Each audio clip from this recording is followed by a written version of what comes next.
Mathieu Van Der Poel remporte l'édition 2023 de Paris-Roubaix en solitaire. Et regardez derrière l'image de Philipsen. Il y a dans cette échappée deux coureurs allemands. Jonas Koch de l'équipe Bora et également Yuri Holman, un berlinois de la formation Movistar. Il y a également le néerlandais Sjoerd Bax, équipier de Trentin pour l'équipe Emirates, et Derek G, alors qu'il y a un problème changement pour Kung. Changement de vélo avec un équipier, ouais. Parce que les voitures sont trop loin, donc Kung va prendre le vélo d'un équipier. Ah, attention, Watt. Problème pour Van Aert. Changement de vélo, hein. Il n'y a jamais de moment idéal, mais c'est peut-être pas le plus mauvais. Quoique. Ouais, il vaut mieux le faire maintenant, exactement. Ouais. Donc Turgis, Durbridge, c'est le coureur à gauche, c'est aussi un fameux rouleur, un des vétérans spécialistes. Turgis, Reinders, Mikkels qui était, n'oubliez pas, médaillé de bronze au championnat du monde junior à Louvain. Ouais. Et puis Scottson qui est un... Oula. Van Aert va pouvoir revenir. On va rentrer, mais c'est ça qui est terrible. On rentre dans ces secteurs à 55 km/h. Hein. Ah oui, ça rentre très très vite. Et déjà Van Dijk se relève et donc ça veut dire qu'il laisse le relais à Wout van Aert. Et je crois que c'est Degenkolb qui est dans la roue. Vous voyez le petit pansement sur son genou gauche, souvenir du Tour des Flandres. Ouais, grosse accélération de Wout van Aert qui va essayer, en tous les cas, qui va étirer un petit peu ce peloton. Oui, complètement, là c'est véritablement quelque chose qui était préparé. Van Der Poel est en 4e position. Il y a Degenkolb, un équipier à lui, Van Der Poel, et puis ça casse. Ouais, c'est Kung qui est obligé, je pense, de faire l'effort derrière. Et on va en voir en plus dans ce secteur un virage. Hein. On va avoir le virage vent légèrement sur la droite. Hein. Ouais, exactement. Et Kung qui doit s'employer pour revenir. Christophe, probablement aussi, et puis un petit groupe. Mais grosse prise de relais là de Wout van Aert.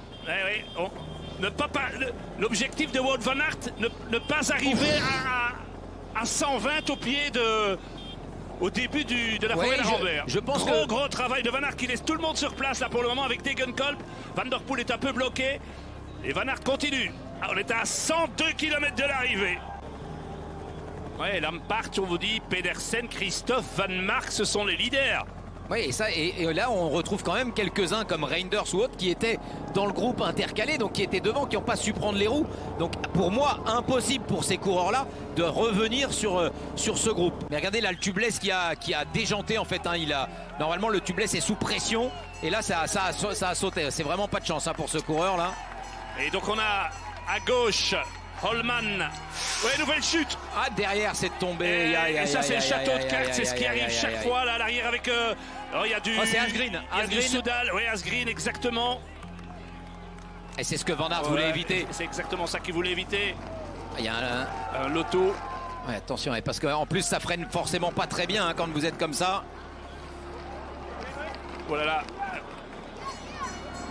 Arkea, coureur d'Arkea, c'est tombé apparemment également. Clément Rousseau qui est tombé ici. A fini. Wright crash aussi pour Wright. Un des tout bons du Tour des... Je crois que c'est lui qui est là à droite, Wright. Ouais. Dylan Van Baarle dans la chute. Et Merlier est passé tout juste. Et c'est Pedersen. Oui, Pedersen essaie d'y aller seul. Il y a plus de casse sur ces 2400 mètres parfois que sur une semaine du Tour de France. Là, c'est phénoménal. Cette tranchée d'Arambert va être vraiment décisive. Hein. Pedersen qui fait le forcing pour essayer de rentrer tout seul, certainement sur le groupe Van Aert. Crevaison pour la porte à la sortie du secteur roue arrière. Il faudrait qu'il puisse repartir avec l'autre groupe. Hein. Il va essayer de repartir avec Pedersen. Donc Vermeersch, Ganna, Philipsen, Valseit sont encore derrière. Et la porte doit être pointée à environ 40 secondes. Ouais. Et Ganna revient. Les trois coureurs les plus souvent cités sont à nouveau là. Valseit. Et la porte qui arrive seulement maintenant. Ouais. Faut que ça aille très vite. Hein. Faut que la porte il ait la jambe pour rentrer, mais à mon avis ça va intercaler comme ça tout seul. Ça me semble très compliqué pour brancher les 34 secondes. Ouais, et Florian Vermeersch, aucun lien de parenté avec Gianni, hein, ce sont des homonymes. Florian Vermeersch qui démontre tout le bien qu'on pense de lui.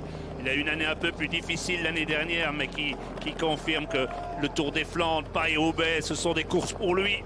Et accélération de Van Der Poel. Poel. Attention, à 51 km/6 de l'arrivée. Et Wout van Aert pour l'instant qui reste au contact, qui ira peut-être faire l'effort juste à la sortie, mais il faut pas non plus. Attention, oh là là, quelle belle trajectoire. Ça, quand faut on pas dit que c'est le laisser meilleur les pilote du choses. peloton, quand on voit ça, franchement, ça c'est incroyable. Regardez-moi cette trajectoire.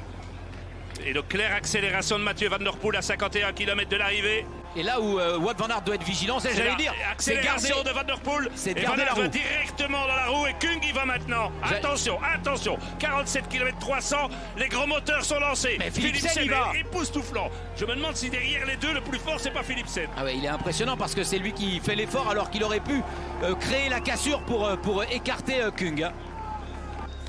Et nous voici à 45 km 500. Vermeersch, c'est normal qu'il y ait l'attaque de Mathieu Van Der Poel dans ce faux plat.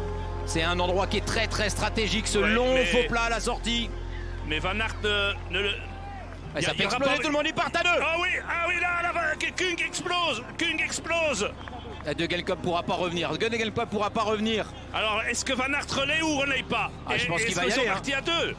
Ouais, mais là, il va falloir être costaud. Hein. Alors, regroupement. Un changement de vélo pour Philipsen. Ouais. Un petit peu long hein, pour le coup le changement de vélo là. Il va rentrer juste avant de rentrer dans les secteurs suivants. Là ça va monter un petit peu pour aller chercher l'entrée des prochains secteurs. Les véhicules déviés. Crevaison encore pour la porte. Et là, toujours la roue arrière. Ouais mais il a plus le système de gonflage, regardez.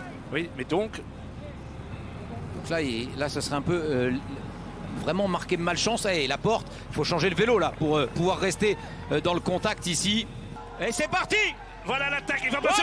Ça frappe et Degenkolb tombe. Chute de Degenkolb qui a voulu passer là où il n'y avait pas l'espace. Van Der Poel s'en est sorti. Ouais, c'est Van Der Poel qui a voulu passer, mais. Et du coup, Van Aert attaque. Et du coup, Van Aert attaque. Attaque de Van Aert à 16 km 300. Mais qu'est-ce qui se passe ici? On est chez lui ou quoi? Ah ouais. On est à Rotal.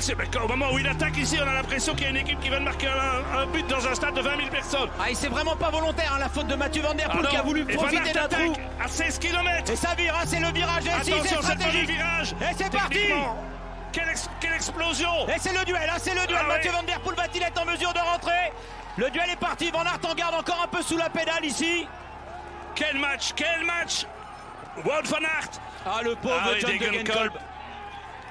Et il n'a pas fait exprès, hein, Mathieu Van Der Poel. Il est revenu, il est revenu. Quel match, quel match. Oh là, ça veut dire quoi ça? Van Aert problème ou quoi? Non, je crois pas. Je crois qu'il est en train de se dire qu'est-ce que je fais. J'ai l'impression qu'on doit lui dire ce qu'il doit faire. Et Van Der Poel qui prend le relais. Et c'est Philipsen hein, avec Pedersen derrière. Donc Van Der Poel pourrait être en mesure de ne pas rouler aussi. Oui, pourrait dire je roule pas. Exactement. Exactement.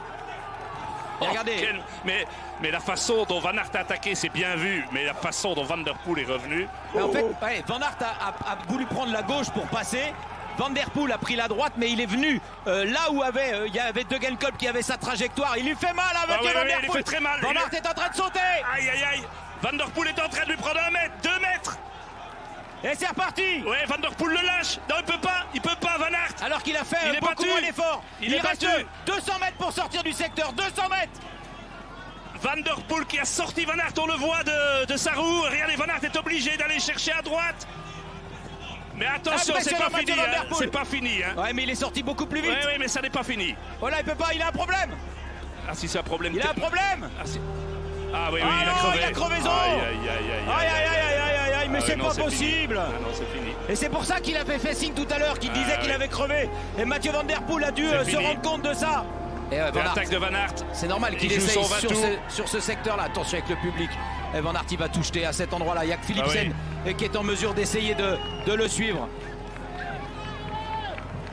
Ah, pour qu'il y ait du suspense, un petit peu, il faudrait revenir et surtout se débarrasser de tous les autres adversaires. Wow c'est passé limite. Mais ça, c'est du Van Der Poel tout craché. Hein. Derrière. Van Aert pense au podium hein, maintenant. Et c'est parti pour Van Aert.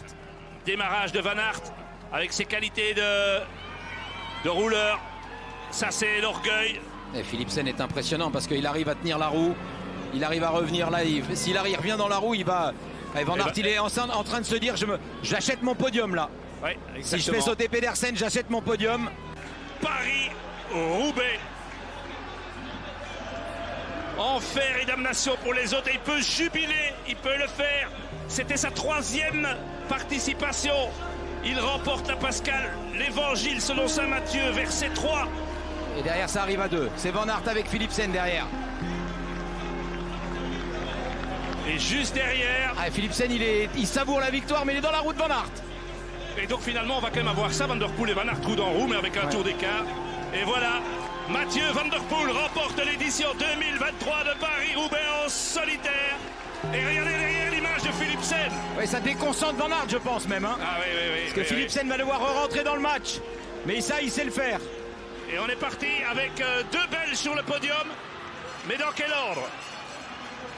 Van Aert, le maillot vert du Tour, et son dauphin, le premier et le deuxième du maillot vert du Tour. Dans la classique, la seule classique française, pour l'honneur.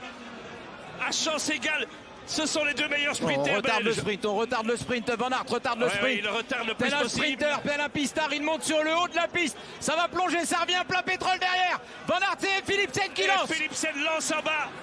Philipsen lance le sprint avec Van Aert dans la roue.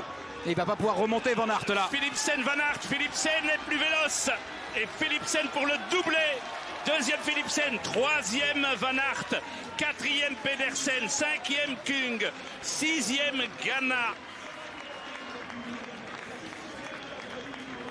Et doublé pour Alpecin. Ouais. Ah, belle gestion. On en met 3 dans l'échappée, on en met 2 sur le podium. Ah oui. Et aux 2 premières places. Ouais, c'est incroyable. Surtout de rentrer seul là. Sur la piste, c'est quelque chose qui est difficile à décrire. L'équipe a fait un énorme travail aujourd'hui. J'étais toujours bien à l'aise.